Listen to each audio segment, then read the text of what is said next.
Your bonus, Greg said, smirking from behind his polished desk. Think of it as your donation to company loyalty. The words hit harder than any insult I'd ever heard. 10 years of loyalty, erased in a joke. My chest tightened, not from fear, but fury. I'd worked weekends, covered absences, stayed late through storms. And now this smug executive had just stolen from me with a smirk. That moment broke something inside me. But it also lit something else. A slow, quiet fire. Before I tell you how I went from humiliated to victorious, subscribe to Lawful Payback, and comment where you're watching from. Because this isn't just a story about revenge, it's about justice delivered the right way. Setup, 1 to 3 min. 240 words. My name's Clara Jensen. I'm 36, and I live in Columbus, Ohio. For nearly a decade. I worked as a senior logistics analyst at Helix Analytics, one of those companies that prided itself on data transparency. Except, as I learned, transparency doesn't apply to paychecks. I was the dependable one, first in, last out. I trained new hires, fixed bugs in our analytics platform, and volunteered for late-night data migrations no one else wanted. I believed loyalty mattered. Every annual review, Greg, my boss, would say, "You're the backbone of this department, Clara." And I believed him. That loyalty came at a cost. My mother's hospital bills were piling up. My daughter Mia had just started her first year of college. My bonus was my lifeline. The only thing keeping us afloat. Then the email came. Due to budget adjustments, individual performance bonuses have been reallocated. I reread it 5 times. The bonus was gone. My overtime disappeared too. HR brushed me off with canned replies. Greg's final words echoed in my mind. Be grateful you still have a job. I was done being grateful. After that, everything changed. The company announced cost-saving measures. Overtime was paused indefinitely. My paycheck shrank by nearly 20%. When I asked why, HR sent a one-line response. Payroll adjustments. Reflect new policy updates. My mortgage payment bounced the next month. My daughter called crying. Her tuition installment had failed. My credit card company froze my account. I went to Greg's office. He didn't even look up. Payroll is automated, Clara. If you've got errors, talk to HR. I did. They said it's policy. Then it's policy. He smirked. Now close the door on your way out. That night, I sat in my car in the empty parking lot until the lights in the building went dark. 10 years of my life and I was disposable. Every instinct told me to quit. But something stopped me, maybe pride, maybe anger. Maybe both. I decided to stay quietly, to document everything. Weeks passed. I started noticing strange patterns. Certain employees, Greg's favorites, had inflated overtime logged. Mine, deleted. My suspicions turned into late-night data pulls. I stayed long after everyone left, sifting through archived reports and change logs. Most were encrypted, locked behind admin credentials. But Greg had made one mistake. I had written part of the analytics module years ago. I knew the back-end file paths by heart.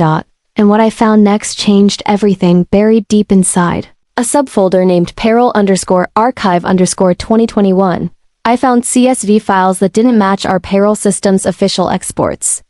They were manually edited, rows of deleted overtime hours, falsified timestamps, not just mine, but dozens of employees, all marked manager verified. Every change linked to Greg's admin ID.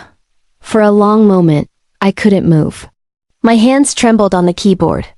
It wasn't just theft. It was a cover dash-up. My fear was real. If I exposed this and lost, I'd be blacklisted from every analytics job in Ohio. But then a memory hit me. 3 years earlier, I'd helped draft a software license clause during a vendor negotiation. It automatically revoked the company's analytics license if it detected unauthorized financial data tampering. I had built that safety clause myself. Nobody at Helix even knew it existed, not even Greg. That night, I backed up every document. Every email, every altered record. I encrypted them, stored copies off-site, and took a deep breath. For the first time in months, I felt hope. Not the desperate kind, the dangerous kind. The next morning I walked into the office like nothing happened. I smiled at Greg, said good morning to HR, and filed my lawsuit that afternoon. My employment lawyer, a sharp woman named Amira Patel, nearly fell out of her chair after seeing the evidence. Clara, she said, this isn't just unpaid overtime. This is corporate fraud. The case was filed within 48 hours. Helix went into panic mode. They accused me of hacking. Claimed I'd tampered with confidential systems. They hired a full legal team, suits, smug faces, expensive pens. The first court hearing was brutal. Their attorneys laughed off my claims. She doesn't understand payroll protocols, one sneered. This is a misunderstanding. The judge looked skeptical. Greg sat behind his lawyers, arms crossed, wearing that same grin from the day he stole my bonus. My daughter texted me from college. Mom, maybe stop. It's too much. But I couldn't. I wasn't fighting for money anymore. I was fighting for truth and for every underpaid woman who'd ever been told to be grateful. Then, quietly, I did something they'd never expect. I triggered the license clause inside Helix's analytics system. Within hours, the company's entire data infrastructure froze, payroll, reporting, forecasting, everything offline. Panic spread through the defense team. They had no numbers, no logs, no evidence left to twist. I didn't tell anyone I caused it. I just waited. The trial entered its third week. Greg took the stand, full of arrogance. She's disgruntled, he said. She didn't understand the system. She's inventing problems to save face. His lawyers echoed him like parrots. Then my attorney stood. Your Honor, we'd like to call a surprise witness. The door opened, and in walked Lydia Chen, a former HR assistant who'd quietly resigned. Last year, she testified that Greg personally ordered her to trim employee hours to reduce overhead before quarterly audits. The defense erupted. Objection! Hearsay! But my attorney smiled. Then let's go to the source. She projected an email chain on the courtroom screen. From Greg himself. Cut the excess hours. Clara won't notice. She's too loyal. The judge's expression hardened. Mr. Stanton, she said slowly. Did you write this?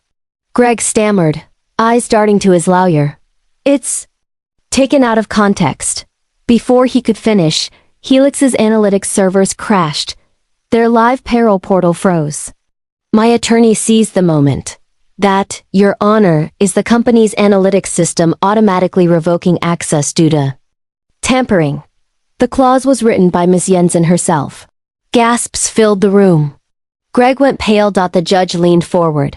So, not only did you defraud your staff, you tampered with the evidence system? When the gavel finally struck, the courtroom erupted. Verdict. In favor of Clara Jensen. Full restitution. Triple damages. Criminal inquiry into management conduct. Greg's smirk vanished for good. The settlement was life-changing. Not just the money, but the vindication. Every employee received their stolen overtime. Greg was fired, publicly shamed, and barred from leadership roles. Helix Analytics rebranded within months, desperate to bury the story. But it was too late. The press dubbed it the analytics shutdown case. When reporters asked for comment, I told them the truth. One arrogant lie destroyed their empire. The truth did the rest.